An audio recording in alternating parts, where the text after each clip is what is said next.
Good afternoon, wherever you are. Welcome to this session on question answer session on acids, bases, and indicators. For those people we are together in the lesson or in the group, that is, they always get my communication directly. I hope right now you can hear me. So what I'm saying is that I hope you have your notes on acids, bases, and indicators from 1. So that I'll be asking as many questions as possible, and you take your time to answer me as fast as it is. I hope we are fine. Have your notes in order. We are starting anytime from now. Allow me to greet some guys here in Google Meet. Allow me to say hi to them so that we can proceed together. Good afternoon, Miguel, Areta, Timothy, and Michelle.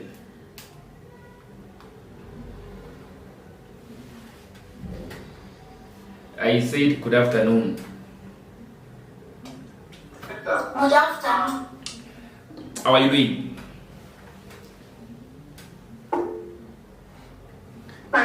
Okay, nice. So now, I hope you are ready for this session on acids, bases, and indicators. You can have your notes so that if there is something you want to confirm very fast, you do it very fast. Yeah. So you get ready. You can just questioning you very fast. Yes. So I'm opening where nilikuwa prepare maswali. There is some I had prepared like 20 questions, so just make sure you answer the most maximum questions you can answer. Yesterday, I'm quite sure you are able to see who answered the most questions. In the meantime, as I'm preparing for you the questions, or as I'm getting for you the questions, we are starting by listing examples of acids and examples of bases. We are listing those who are in the Google Meet, list them in the chat box. Those who are following me live from YouTube, list them in the chat section. Examples of acids, and they get to acids, then you give us the examples, and they get bases, then you give us the examples as we are getting ready for this. Yes. I think in that way, that's how we are starting. Unajua hapo tunaanza na acids, bases, and indicators. Baadaye tutaangalia indicators. But for now, let's work with the acids and bases. Give me the examples. Those who are watching me online, you can tell me where you're watching me from. I don't know where you are watching me from. Where are you watching me from? Where are you watching me from? Okay, as you are doing whatever you are doing, I'm waiting for you to give me those answers, examples of acids and examples of bases. Areta, Michael, Michelle, and Timothy. You have to give me those examples. Yes. Yeah, so even those who are following me live, we are giving examples of acids and examples of bases. It's actually just part of the starting program. Example 2, as I was opening the document, you can also start by giving me examples of acids and bases. Yeah. Kama kawaida, my student Pauline has opened the floor, and she is saying acids include hydrochloric acid, nitric acid, ammonium sulfate, sulfur dioxide solution. There is one which is not acidic there, Pauline. Kuna moja nataka uondoe from the list you have just read. Kuna moja nataka uondoe, which is not part of the acid. So utaniambia ni gani? So we will start by giving examples of acids and bases. Then from there we will define what an acid is, what a base is, and we give property. So it's you are the one to answer me these things very fast.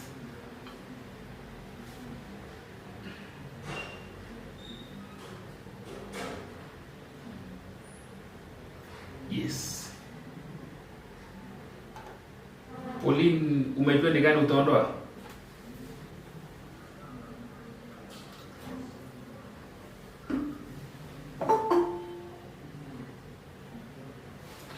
Bases include wood ash, ammonia solution, sodium hydroxide solution, magnesium oxide solution, toothpaste.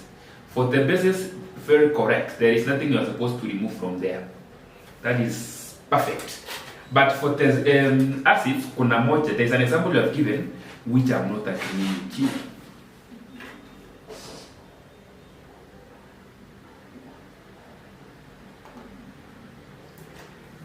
Michelle is saying, let me add Kayla.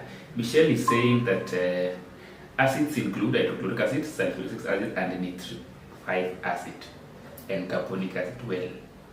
Well, we may play safe by just mentioning Kenya inamaanisha na acid huko mbele, which is still okay, no problem.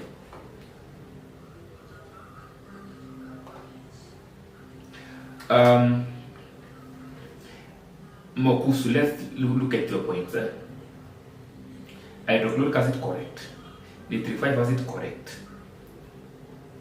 sulfur dioxide correct, but always talk of sulfur oxide. Don't say sulfur dioxide.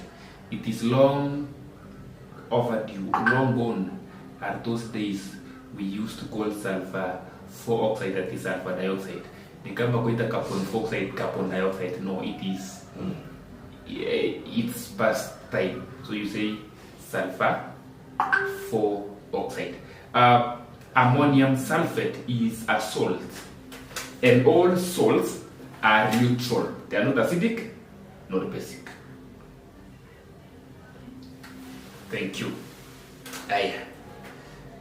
We were just giving examples of acids and bases. Now, I want us to define the term acid. Mwingine define the term base. Okay, we are all defining acid, then we define base, then we define indicator. I don't know how fast you can type. How fast you can type.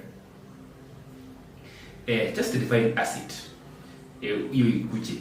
Define base, you ikuche. Define indicator, you ikuche. Then from there, we see the definition. Wale watu wa Google Meet, if you raise your hand, I will give you the chance to define one of them later on when those typing have typed. Just raise your hand right now. I will identify you. That you are none to compare, but since like after 1 minute, I'll give you the chance to define either the acid, the base, and the indicator.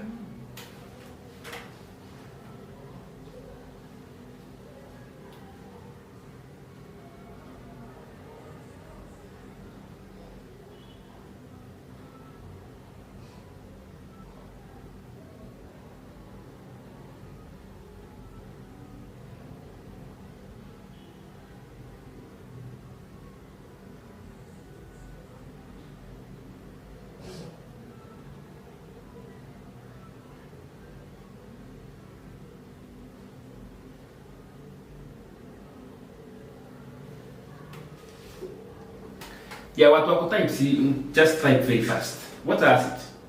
What's a base? And what is an indicator?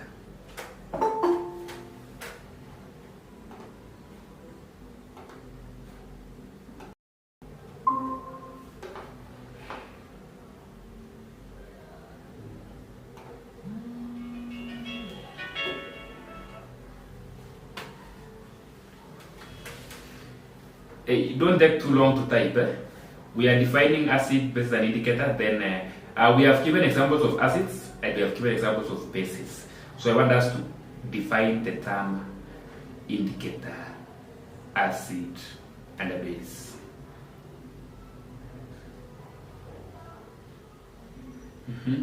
I've seen yours, Pauline.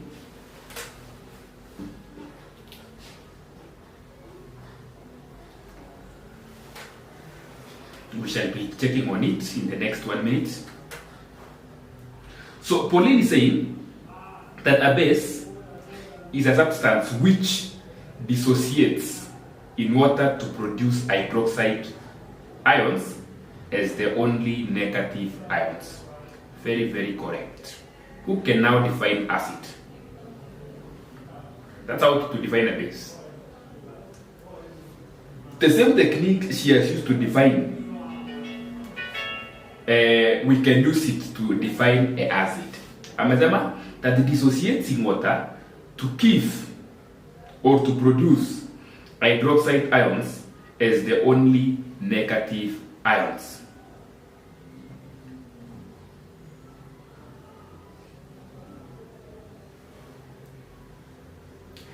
Pauline, also I'm seeing your comment on what is an indicator. Yeah, I'll take you through. Let me see these guys on Google Meet. What are they saying? Kujibu maswali leo. Timothy.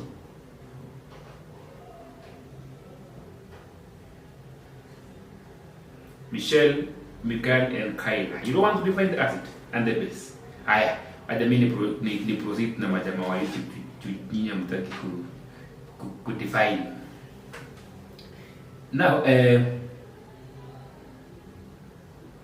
Pauline is saying that the indicator is a substance which shows a different color in an acid and a different color in a base.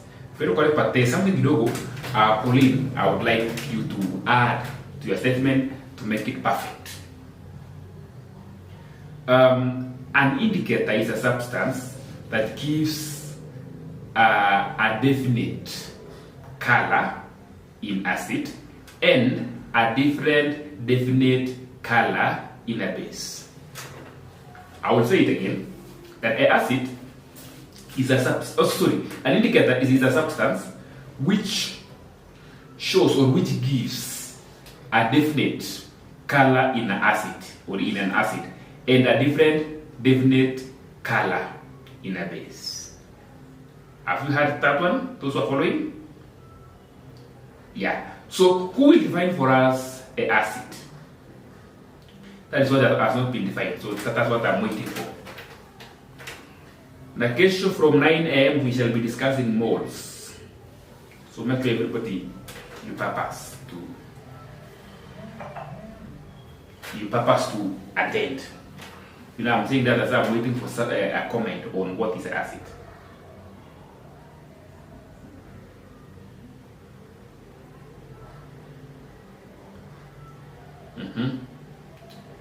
Shifting grades, online school, thank you.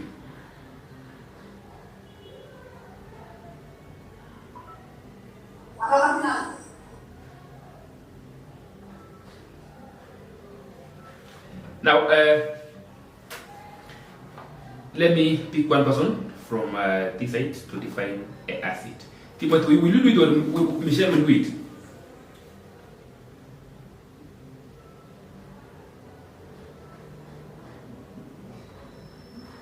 So Timothy huko class. O umeweka simu on na ukaenda kulala. Mikael,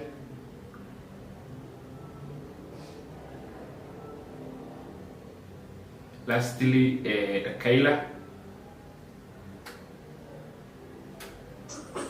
An acid, okay, I'm reading from my textbook. An acid can be defined as a substance with a sour taste which reacts with the base to form a salt and water only, and a substance that dissolves in water to form hydrogen ions as the only positive ion. You have given very many definitions, but we are only picking one, and that is good, no problem. That acid is a substance that dissociates in water to give hydrogen ions as the only positive ions. But in Form 1, you can still write that reacts with base to give salt and water. But pick this one, that it is a substance that reacts with that dissociates in water to give hydrogen ions as the only positive ions. Now, I want us to, I will be giving you an example of an acid. You tell me where it is found. Now, compare example of acid, unaniambia mahali inapatikana. Are you ready? So mnajua various types of acids. Some of you have given examples there. Wale wa YouTube, are you ready? I give you the type of the acid, you tell me where it is found. Someone to type yes to answer immediately. Uniambie.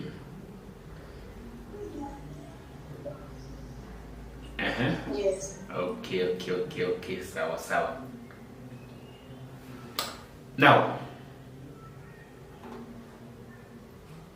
citric acid, where is it found? Kashako no type citric acid, where is it found?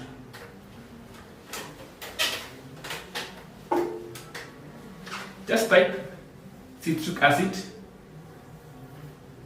Unaandika citric acid found in, because unajua I will be mentioning very many. So andika where citric acid is found. Andika where citric acid is found. Andika where citric acid is found. Number 2, ukishamaliza na citric acid, andika tu citric acid is found in. Number 2, tartaric acid. It is written as tartaric acid. Where is it found? Number 3, lactic acid. So citric, tartaric, and lactic acid, where are they found? Tukimaliza na hizo tatu tuende zingine. Citric acid, tartaric acid, and lactic acid, where are they found? Zinapatikana wapi? So andika citric acid is found in, tartaric acid is found in, and lactic acid is found in. Na unaniandikia ukiandika tu this is found in this, unajua kidogo sijui kuna chipu gani.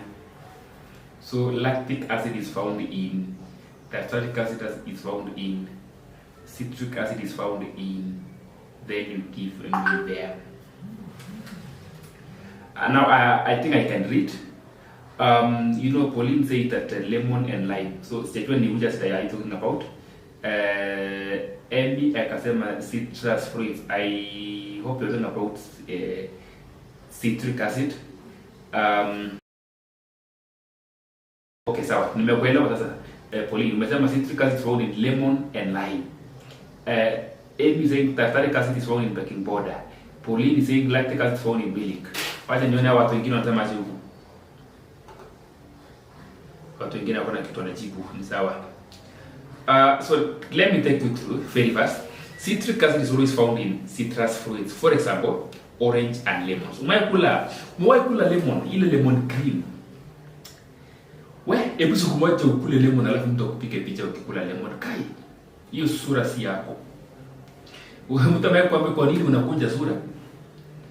Ni kama umekula ndimu. Because of the acid in it, citric acid. Kwa kali. I don't know which technique inatumia kuua homa. Tartaric acid is found in baking powder. Mainly baking powder. Also it's found in grapes. Mnapolaka grapes are fruits. Then health salts. Kuna chumvi. Ile chumvi tunatumia kuweka kupika mboga ina contain tartaric acid. Lactic acid, from lactose, it is found in sour milk.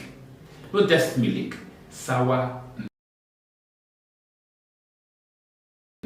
Where is ethanoic acid, methanoic acid, and carbonic acid found? Ethanoic and carbonic acid. Yeah. Ethanoic, methanoic, and carbonic acid.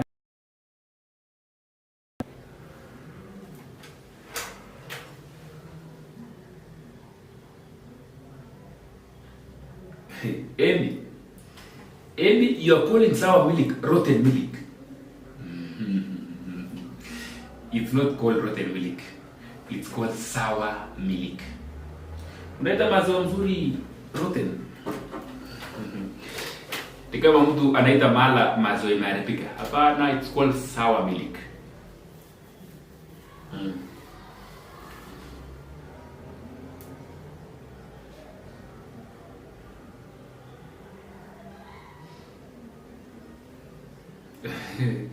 Sawa. Methanoic, ethanoic and hii ingine ilikuwa gani? Kwa nimesema methanoic acid, ethanoic acid and carbonic acid inapatikana wapi? Those three. If possible, you type once. Carbonic is found in, methanoic is found in, ethanoic is found in. Yani kama text moja itakuwa rahisi, ndio nisikusome mara mbili.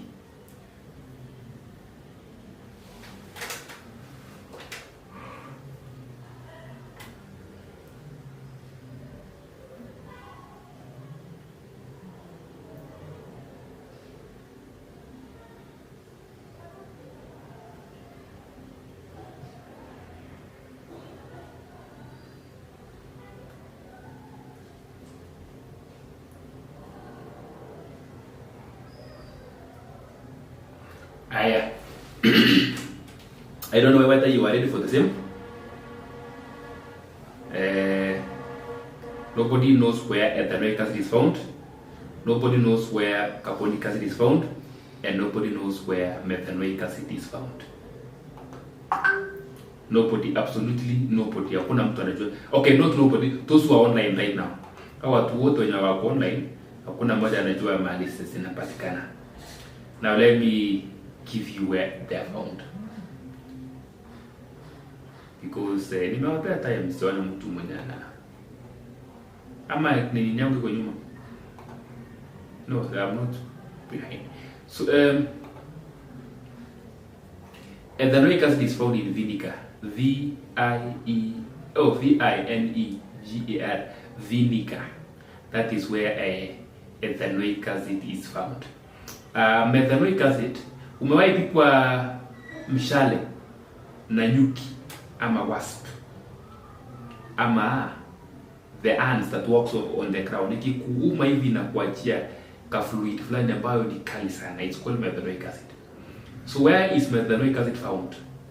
In bee stings, bee stings, wasp stings, and mnajua ile plant, kuna plant fulani ukitembea ikikokosa mkuu unasikia mkuu imewasha. Why?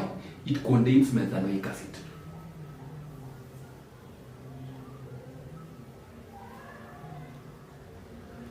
Carbonic acid, where is it found? Somebody, umesema Taylor? About like the worms that have nywele, do they also have that acid? No, they don't have that acid. That worm, dudu manyoya. It is those manyoya inakudunga. That's why ukishaondoa hizo manyoya hausikiangi uchungu. Lakini wasp inakuweka, hata uking'oa utaenda kama unahisi uchungu. Why? Inakudunga, inakuachia acids.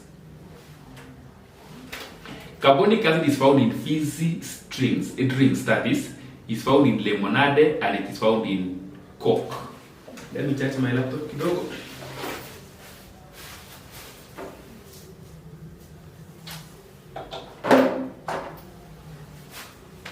Yeah, so that is it. Another one, let me ask another question as I'm judging my... Another question is, butanoic acid and tannic acid. Tannic acid is T-A-N-N-I-C. Tannic acid, where is it found? And butanoic acid, where is it found? Where it is found or where it is used? Aya, jibu hiyo.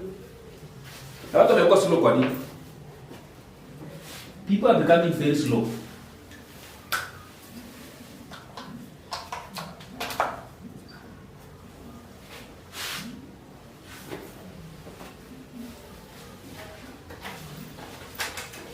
Where is tannic acid found? Butanoic acid, where are they found?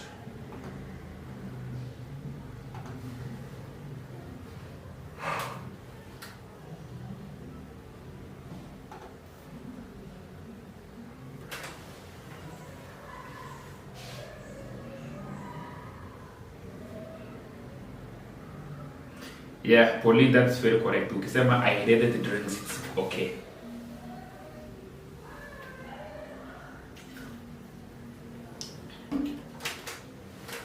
We are answering the question on tannic acid.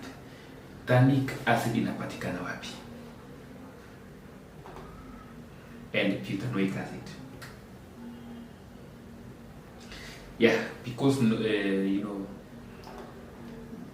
we have to save time also. We have a lot of questions to discuss. So ndajibu hiyo alafu tusonge mbele.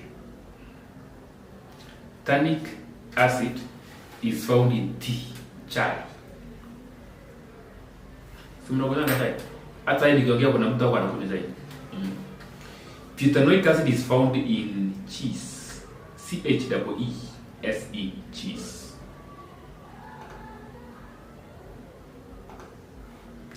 Kabisa. Now, there are these 3 acids, namely hydrochloric acid, sulfuric acid, and nitric 5 acid. Where are they found or where are they used? HCl, which is hydrochloric acid, sulfuric acid, and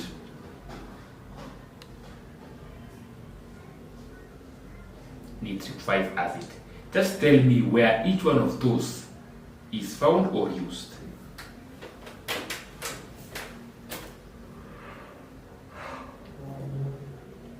Just tell me.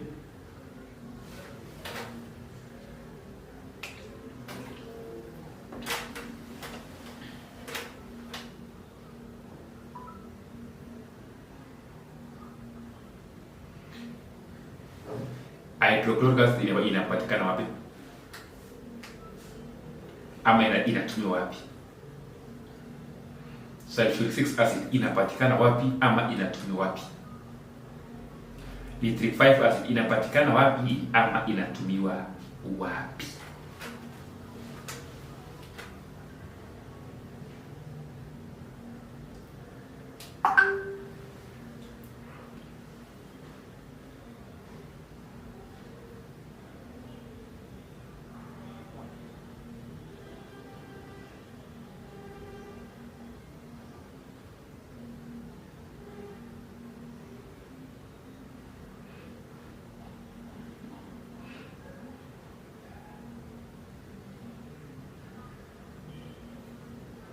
Sawa sawa.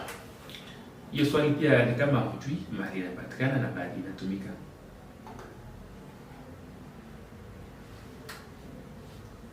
Beverly, uko sure hujui?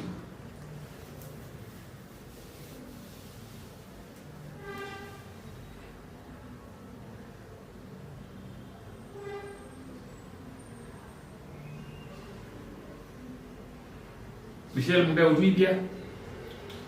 Kenanda hujui? Timo na Kaila? Haya. To save on our time, hydrochloric acid is found in the stomach. Yes. It is found in the stomach.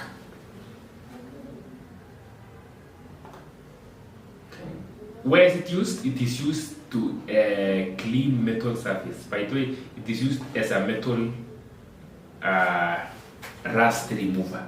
Oh, kuna mtu alikuwa amejibu swali hapa Pauline. It is used to manufacture dyes, paint, explosives and fertilizer. Very well. Then hydrochloric acid is used to clean. Hapo uko sawa kabisa Pauline. Hapo uko fiti. The acid which is used as a rust remover is the hydrochloric acid. Yes. Sulfuric acid inatumiwa wapi? Okay, nitric 5 acid is used to make fertilizer. Made nitrogenous fertilizer, used to make explosives and what have you. Where is sulfuric acid used and found? It is used in car batteries. Tumeona magari sile battery zao sasa kujumpstart gari. It's also used, then it is used to make fertilizer. And sulfuric acid is used to make detergents.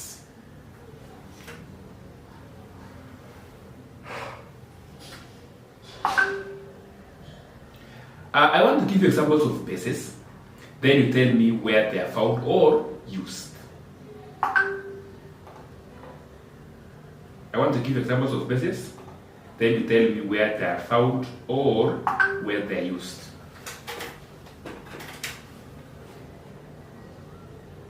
Are you ready?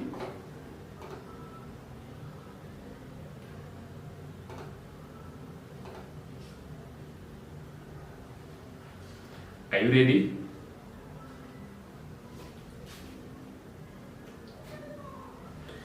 Are you ready to know this one? Pauline, Ami, and anybody in the lesson? Can we now move to the next part? I want to get the word yes. Ndio nijue niko si yuko peke yangu. Nataka watu watatu waandike yes. Ndio nijue pale tuko. We are discussing chemistry, acids, bases, and indicators, and right now I want to ask a question on. I want to give you examples of bases. Then you tell me where they're found. Uniambie zinapatikana wapi. For those who have just joined us, when you get time, see where we have started the lesson. Unarudi tu unaipeleka hiyo kitu kwa nyuma, uone mahali tumeanzia. What have we been discussing with? Okay. Now, that I go very fast. Just write it down there. I am giving you the name of the base. Uniambie mahali inapatikana ama mahali inatumiwa. Where it's found or where it is used. 1. Magnesium oxide. 2. Calcium oxide. All these are bases. Why do have the nice mbili kwanza? Magnesium oxide and calcium oxide. Where found and where used. Yeah, so tunangoja tu haraka. Tutaibi maneno haraka and then we proceed. The place I am is very cold. I don't know where you are. Is it very cold? Is the place you are very cold, like this place?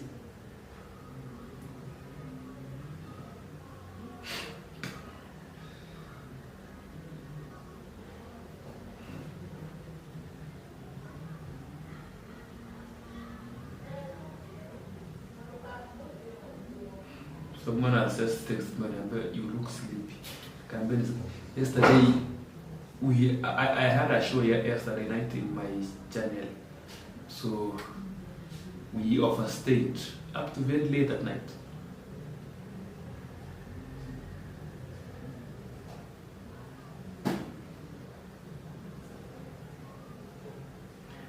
Where is calcium oxide found and where is magnesium oxide found, or where are they used? Now I'm going here. I've seen a comment from my good friend Pauline. I'm waiting for other comments. Or Pauline, tell me where calcium oxide is used, now that you are the only person answering the questions.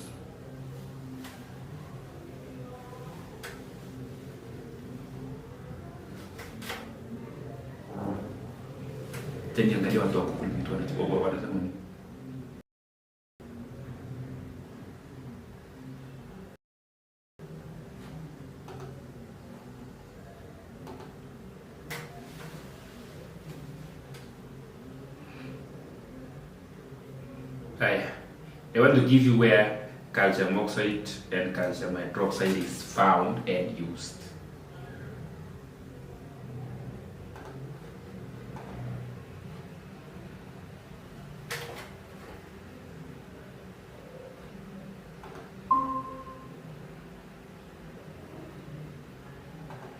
So,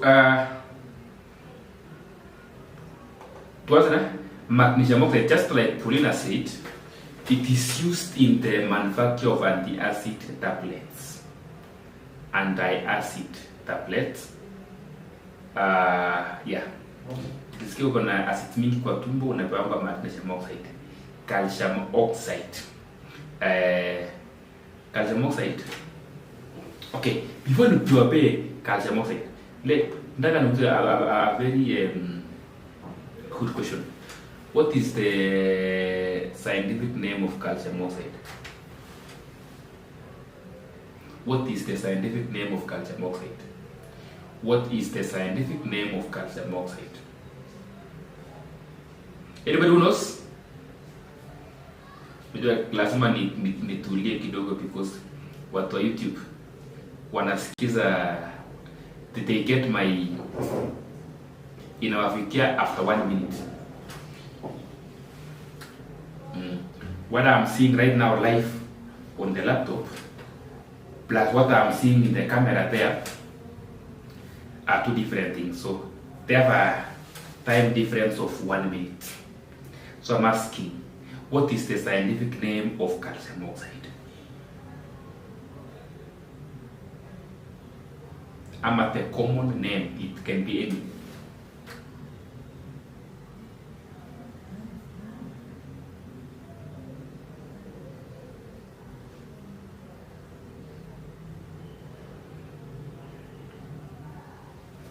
Wewe, hiyo kitu maandika ni calcium oxide na nini? Ni kama mnielewi. Calcium oxide is called lime. It's called lime. When you add water to calcium oxide, it gives you lime water. So calcium hydroxide is lime water. Now, lime, it is used to raise the soil pH. So that is calcium oxide. It is used to raise the soil pH. Lime being used to raise the soil pH. Apart from raising the soil pH, it can also add some nutrients to the soil. So where do we use calcium oxide? Now, I was saying that you shake my point. Calcium oxide is used in making cement and in neutralizing soil acidity. Niko na swali. Swali.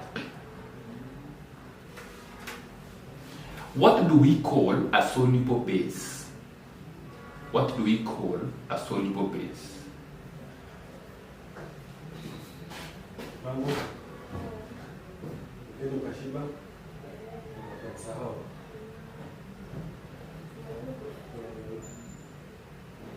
What do we call a soluble base?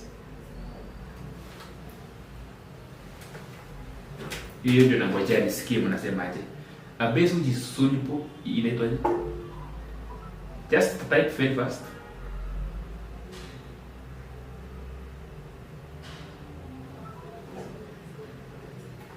A soluble base inaitwaje?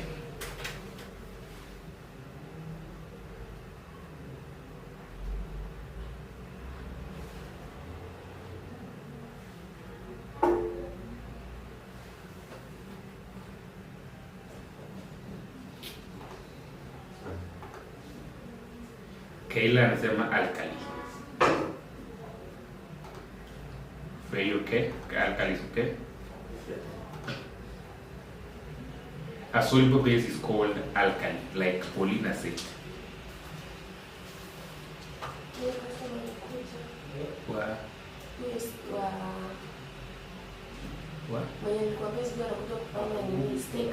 Anda kupeka sticker. Ay, mwambie nakuja. So a soluble base is called alkali. Now, I want to give you two alkalis, two soluble bases, and that is sodium hydroxide and ammonia solution.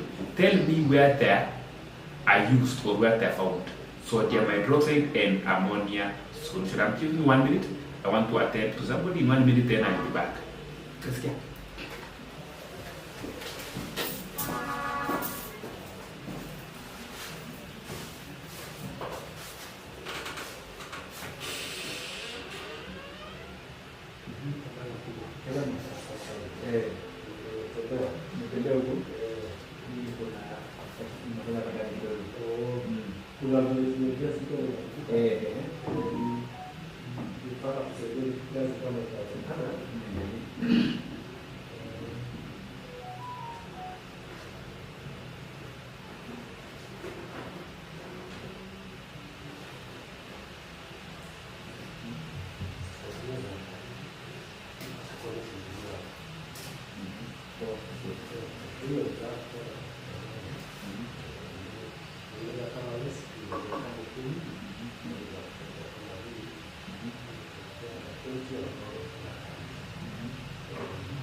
Sorry.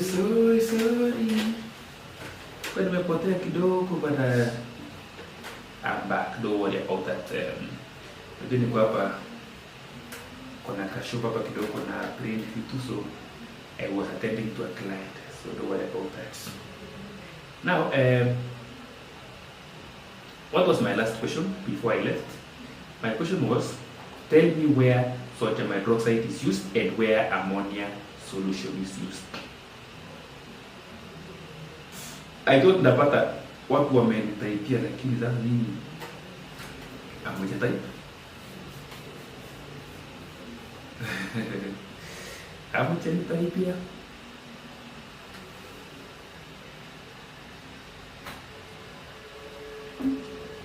Aya. No, kuna mtu ametaipa ammonia solution. Kuna mtu, sorry, polisi kwa nimeona sodium hydroxide. It's used in making of soap and paper. Sodium hydroxide is used in making of soap and paper. So Pauline Masema is used in making of soap. It's used in making of soap and paper.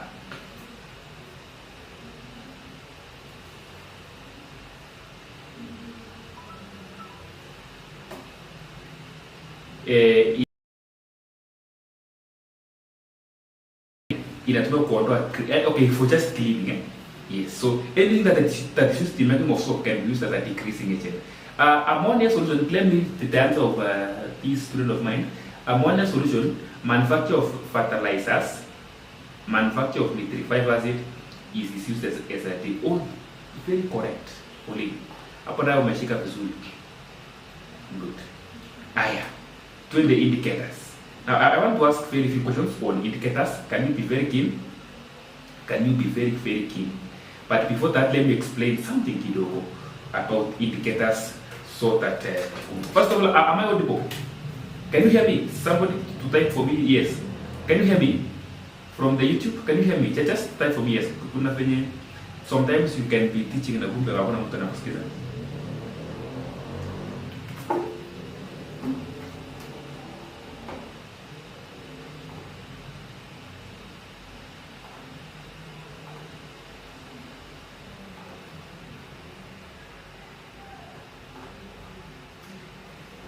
When we talk about indicators, we started by saying indicators are substances which give a definite color in acids and a different definite color in bases. Good. Now we have three categories of acids. We have what we call flower extract indicators, then we have commercial indicators, then we have universal indicators. But at some point, the universal indicators can also be termed as commercial. Unaenda kununua kwa duka. Thank you, Pauline, for saying that I'm very audible. Yeah. Now, commercial, okay, flower extract indicators, sometimes called the common acid base. Common acid base indicators. Now, I want us to start by what are the advantages of flower extract indicators? Advantages of flower extract indicators. These flower extract indicators, they are obtained in a very simple way. Chukua flowers, unaweka kwa pestle, unaweka kwa mortar ama pestle, then you crush, then you add a solvent like propanol, ethanol, yeah, something like that.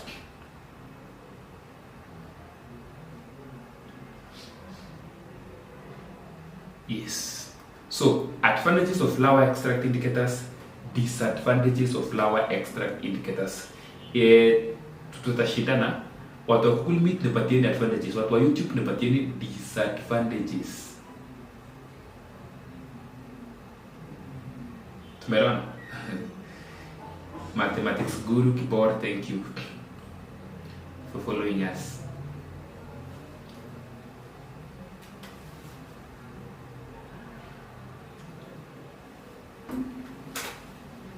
So flower extract indicators.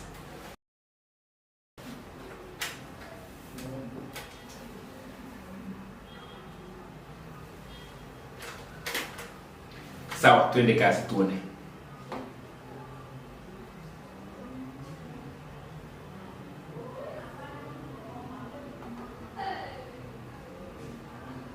Ndio twende commercial.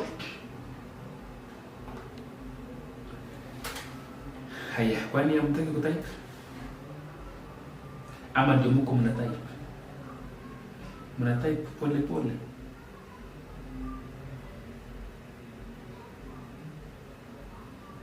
You are typing slowly. Mbona usitype haraka?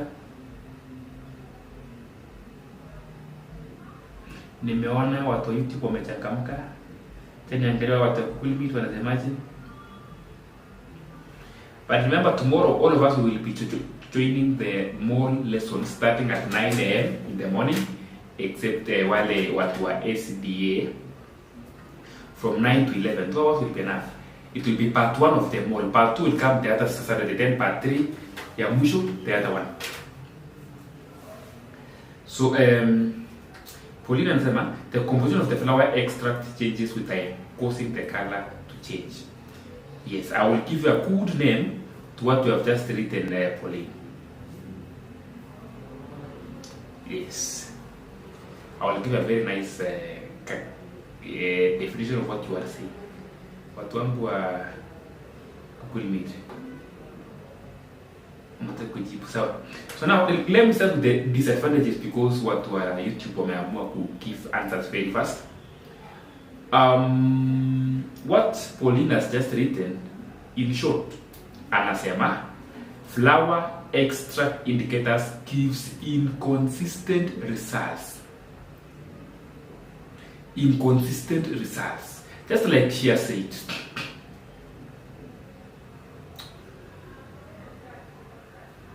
If you use a flower today to give to make a indicator, then that flower gives you black color in acids. Next year or another day, it may not give you a black, it will change. Or the same flower in Limuru and the same flower in Kisumu.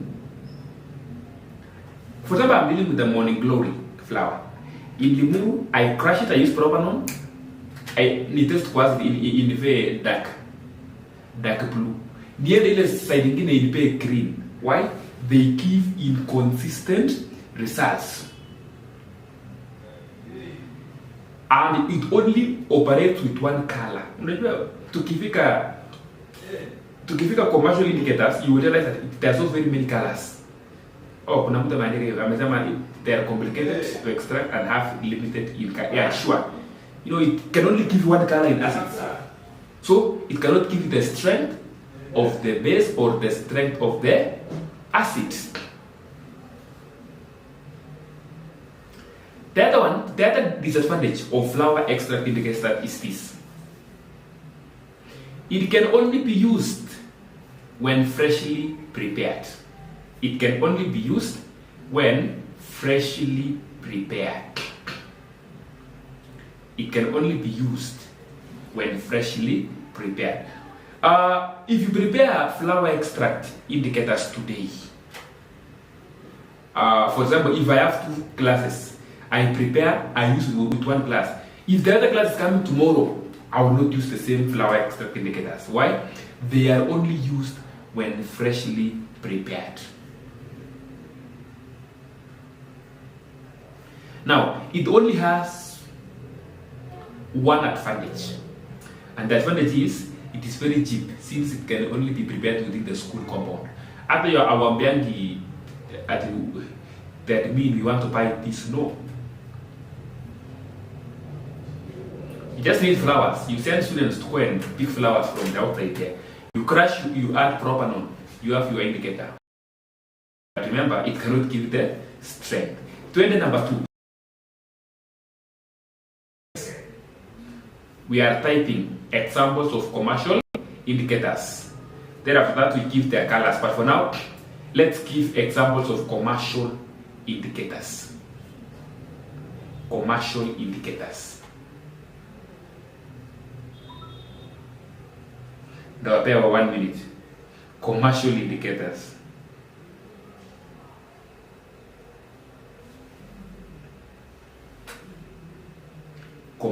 Let's give examples of commercial indicators.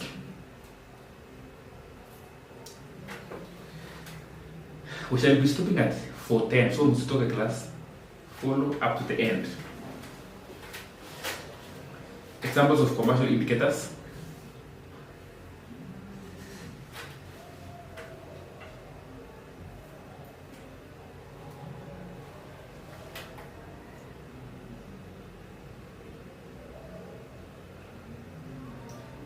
I'm leaving you typing now. Kuna mtu ametype. Hebu nione Mkenya amesahau. Litmus paper, phenolphthalein, methyl orange.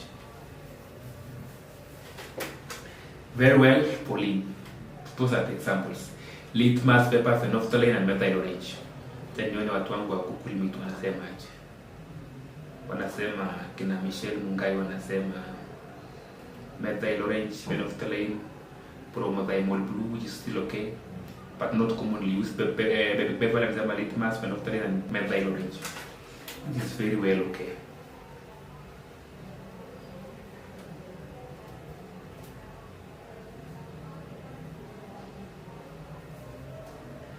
Are we together? Good.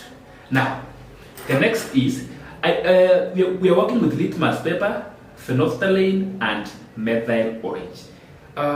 What is the color of litmus paper, phenolphthalein, and methyl orange in acids? Tutaanza na hiyo. What is the color of litmus paper, phenolphthalein, orange in acids? Tukijibu hiyo, then phenolphthalein and methyl orange in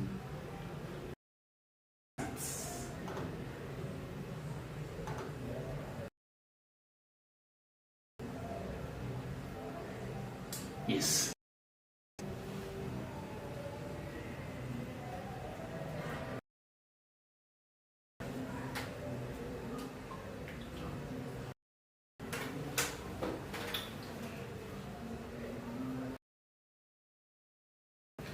Yes, let's type very fast. Those who are typing.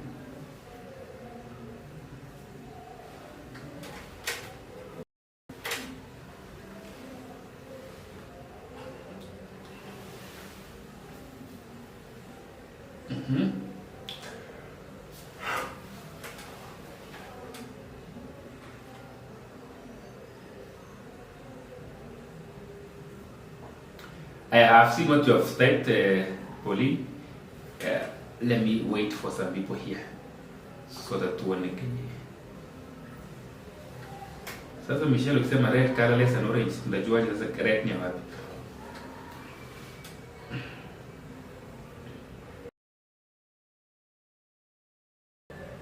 Ama umefuatilia? Okay, sawa, nimekupata basi. Michelle Munga amesema ni yellow. Tutaangalia sasa hii tuakiri ni gani.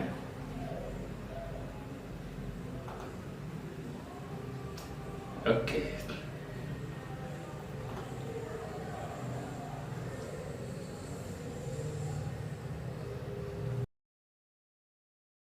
Acids, can you say it is red? Acid, it is pink. Phenolphthalein in acids, can you say it is colorless? Kuna ingine inaitwa screened methyl orange, it is purple. Hiyo kama uko unajua andika screened methyl orange, it is purple in color. Right.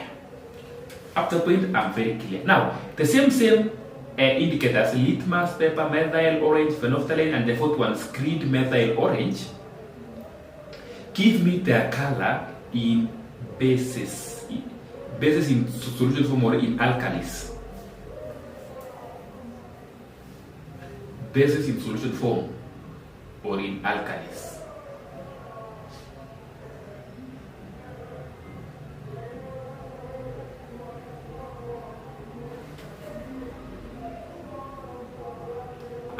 There you now, 1 minute.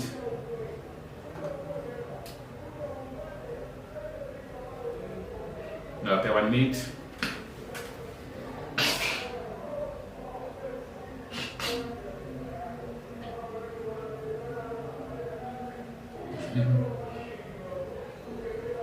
Kibora anasema litmus red, sawa.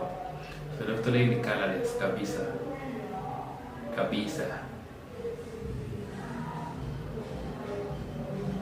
Hapo iko sawa kabisa.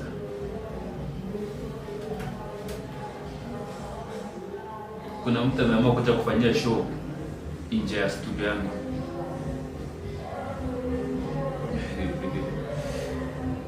Litmus paper blue, phenolphthalein maliza alafu nisome yote ndani Pauline.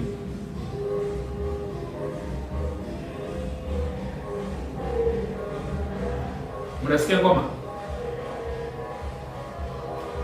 Unasikia ngoma?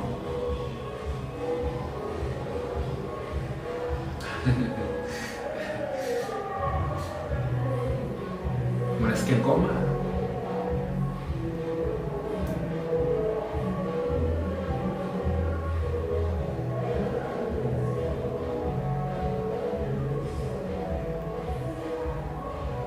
Yaani mtu tu from nowhere anaamua kuja nje ya January lesson tuende tukutane.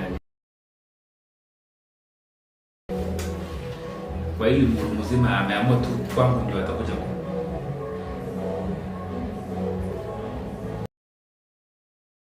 Aya, mark your work very fast. Andika hivi. We are in the the color of the indicators, commercial indicators in soluble bases. Tulisemaje? A soluble base is called alkali.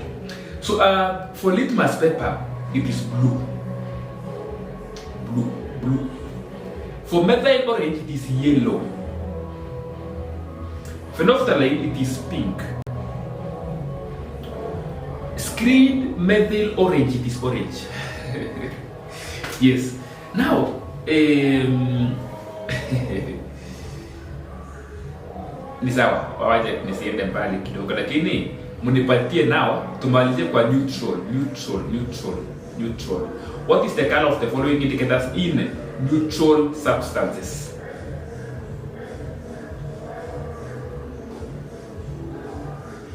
We are in neutral. What's the color in neutral?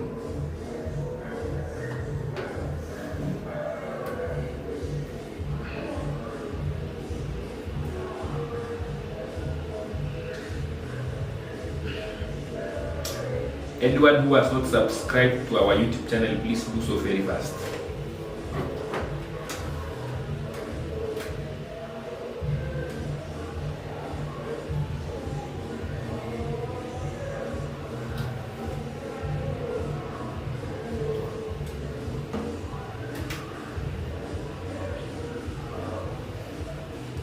Tuareshe kidogo ndio we do something else. Sitaki tukae sana.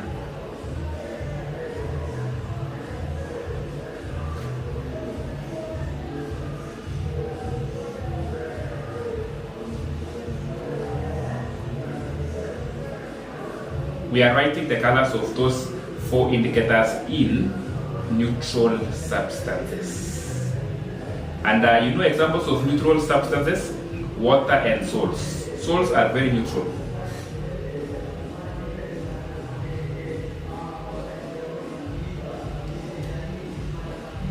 Nimeweza ile zote niende nikuta na watu wanakuja kutuangia ngoma kwangu karibu na kwangu.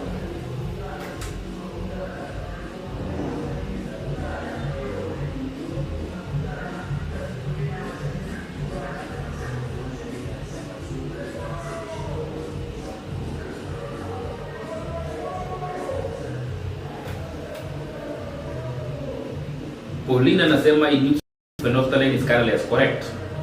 Litmus paper is purple, correct. Methyl orange in neutral, mesemaje Pauline? Methyl orange in neutral.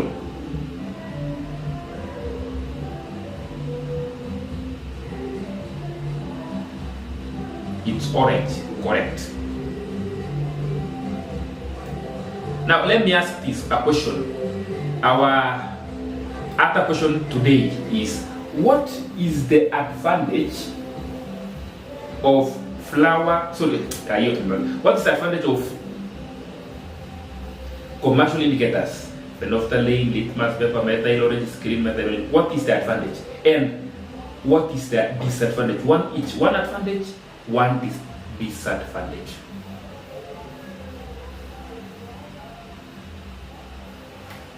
Yes, it's our second last question for today.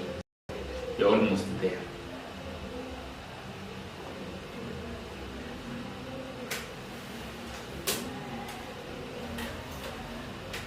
Yes, we are looking at the advantages of commercial indicators and the disadvantages, but we are just giving one in each case.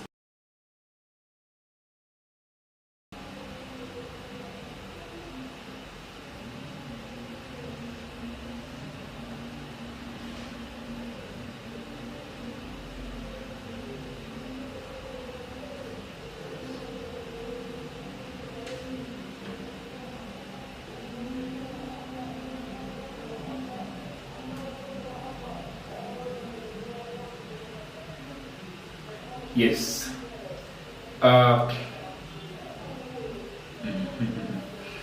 Paulina Madama gives consistent results. It's true. That's the advantage.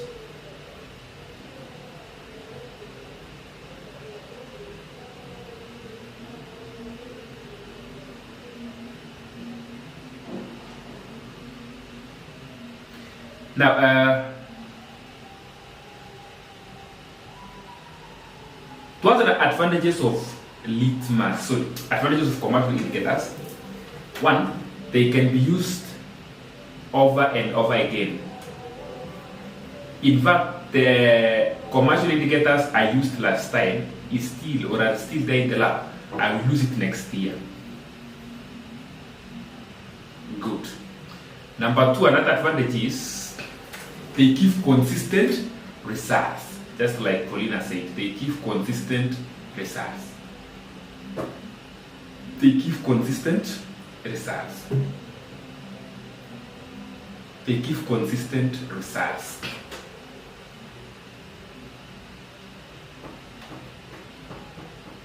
Disadvantages is they don't give the strength of the acid or the base. They don't give the strength of the acid or the base.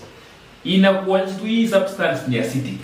This one is basic, but it cannot tell you how strong that acid is or how strong that base is. Menipata about that point, yeah, advantages and disadvantages. Kama umenielewa niweke yes hapo. Nataka tuingie kitu inaitwa universal indicator.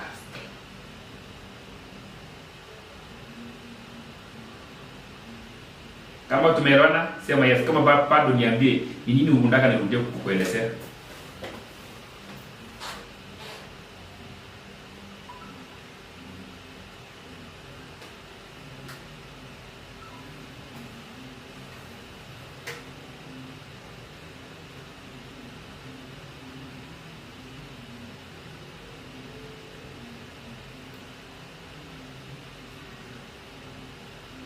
I want us to look at the universal indicators. Universal indicators. It is still part of commercial indicators, but it is in advanced stage. In the lab, a universal indicator can either be a liquid, or a paper. So we have universal indicator solution, and then we have universal indicator paper. This one, it gives a wide range of colors. After umeweka kwa test tube na ukaweka kama ni solution, you see the color. Unaitafutia the color yenye inafanana nayo. There is a paper called chart paper. It's called a pH chart. So kazi yako tu ni kuona inafanana na color gani, then you can tell the pH of that particular acid. I will tell you how. Now, so what is the advantage of universal indicator? So it gives the strength of the acid or the base. It can be used for a very long time. Yes, it gives consistent results. The disadvantage is it is very expensive. By the way, the other disadvantage of commercial indicators, they are also very expensive. I think you're going to myself say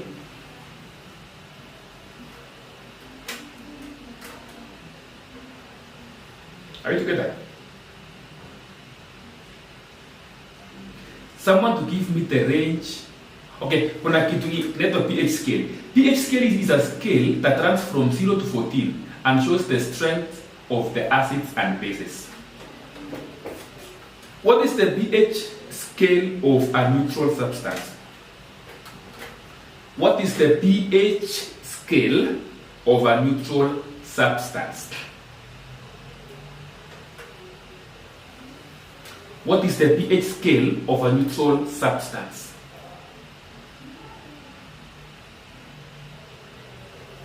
What is the pH scale of a neutral substance?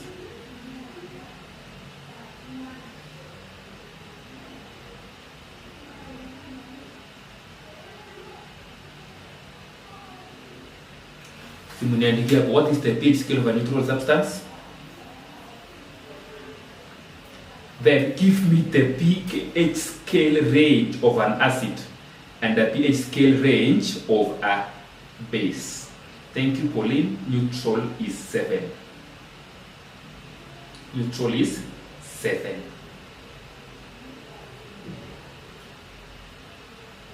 Give me the range. You know, neutral is just 7. But for acids and bases, it is a range from this to this. Can you give me the range of the pH scale of acids and bases?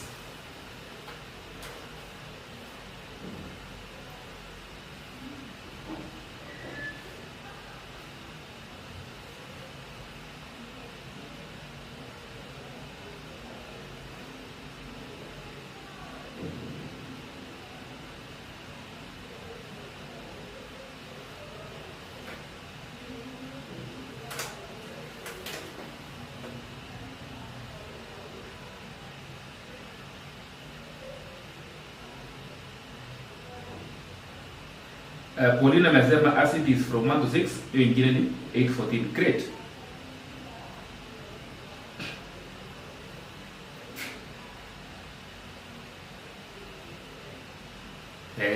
Strong acid ni 1 to 3. Weak acid ni 4 to 6.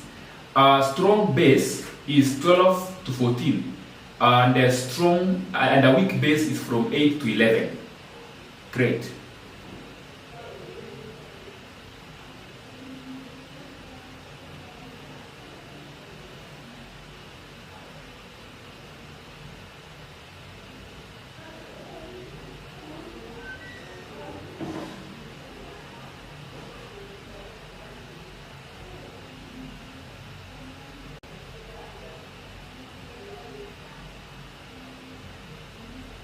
Yes.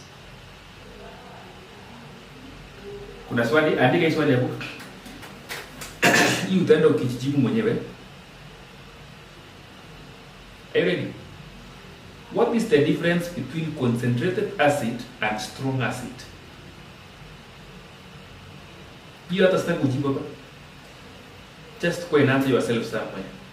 What is the difference between concentrated acid and a strong acid?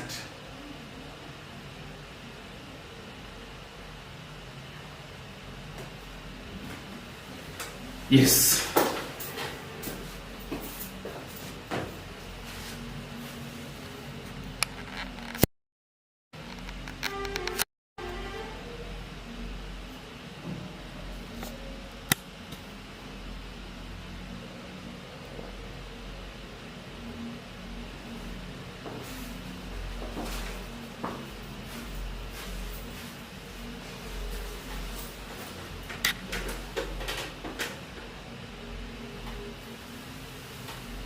Can you hear me? Can you hear me? Kwa YouTube, wachana na watu wa Google Meet. Can you hear me?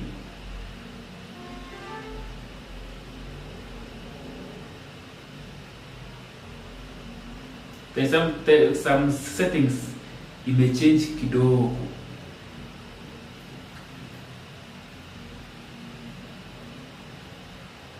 I want us to finalize with the following questions. If you can hear me, please type yes. I don't know.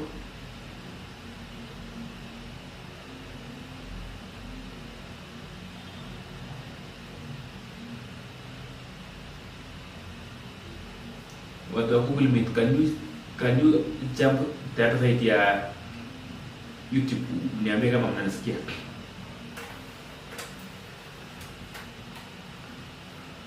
Let me proceed with hope that you can hear me.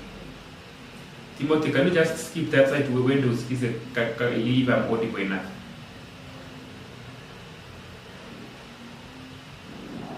Sawa. Now, let's look at these questions.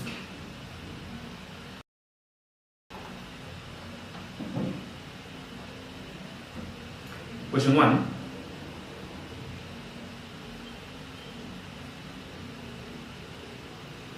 Name 3 mineral acids. Which of these acids play a role in digestion of food? Name 3 mineral acids. Name 3 mineral acids. And which of these acids plays a role in the digestion of food?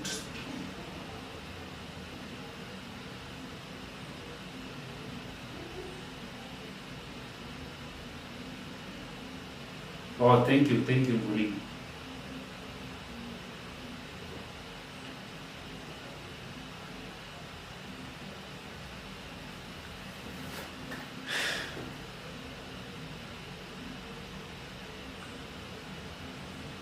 Name 3 mineral acids, and which of those 3 mineral acids, play a greater role in the digestion of food? Or simply, in other words, wanauliza which of those acids inapatikana kwa tumbo.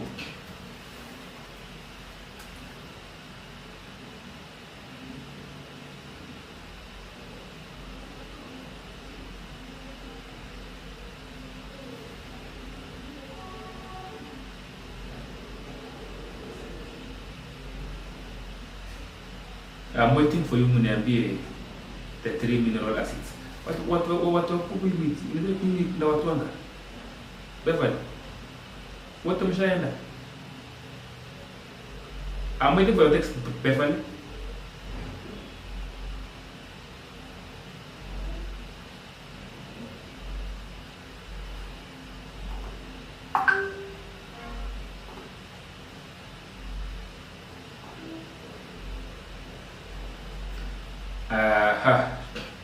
Let me, because I have 4 minutes before the end of the lesson.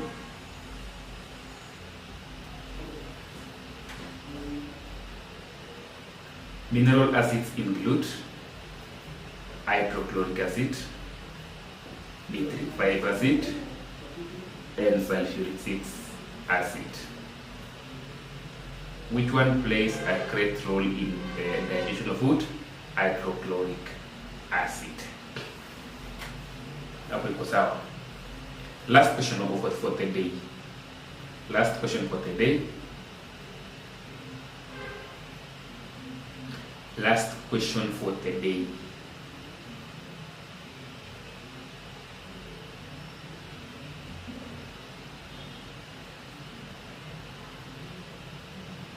What is the pH of the rainwater? What is the pH of the rainwater? What is the pH of the rainwater? Give a reason for your answer. What is the pH of the rainwater? Give a reason for your answer.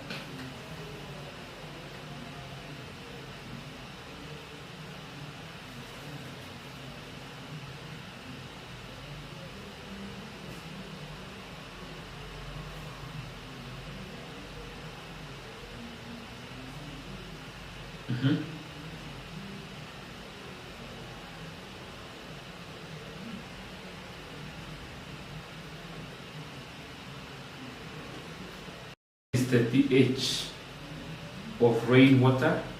Give a reason for your answer.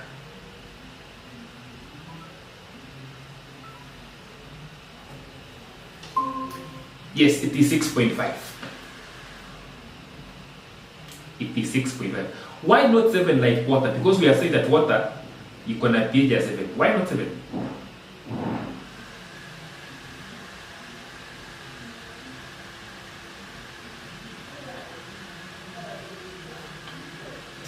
Why not 7? Why 6.5? 6.5, it means it is slightly acidic. Yes.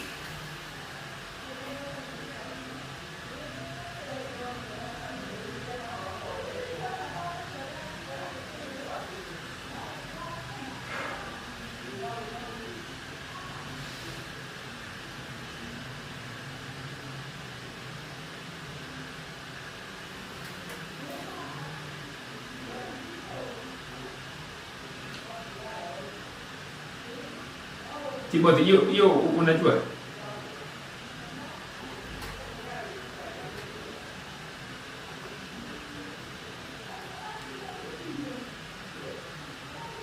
Timo, hiyo ujui? I want us to end there by, okay, let me read this answer.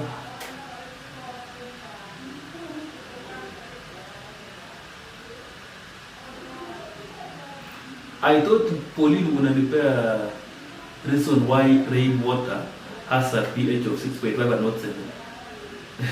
But of course, I will answer you that question, Pauline. Pauline is asking, please spell the name of the acid used in tea and the one used in cheese.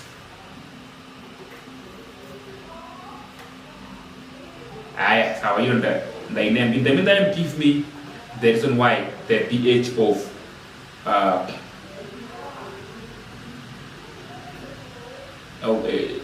water is 6.5. The acid found in cheese is called butanoic. Wacha niandike hivi, butanoic.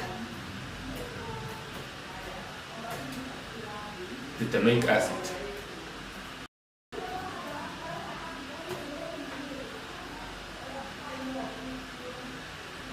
But already Okay, butanoic acid. Are you seeing that?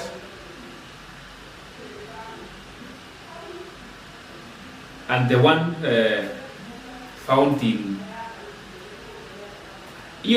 butanoic, it is found in cheese. Tannic acid, the one I'm typing now, and then it is called, okay, it is the acid found in tea, tannic acid. Are we together, Polly, now? Umeona spelling?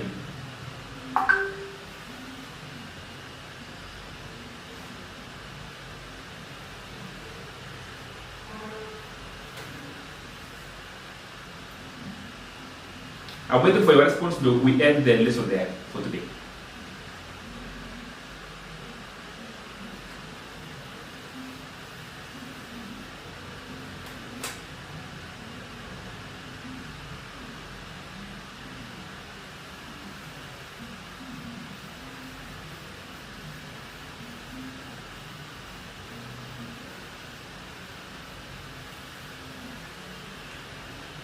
So the announcement we have is this: tomorrow from 9, we shall be discussing the mole. Part 1. I will discuss it in the 3 weekends, part 1, part 2, and part 3.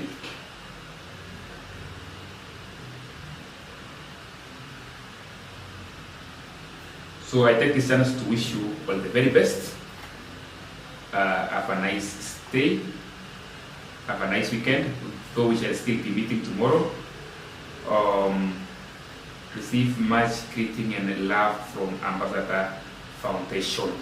So, what am I saying? See you tomorrow at 9 a.m.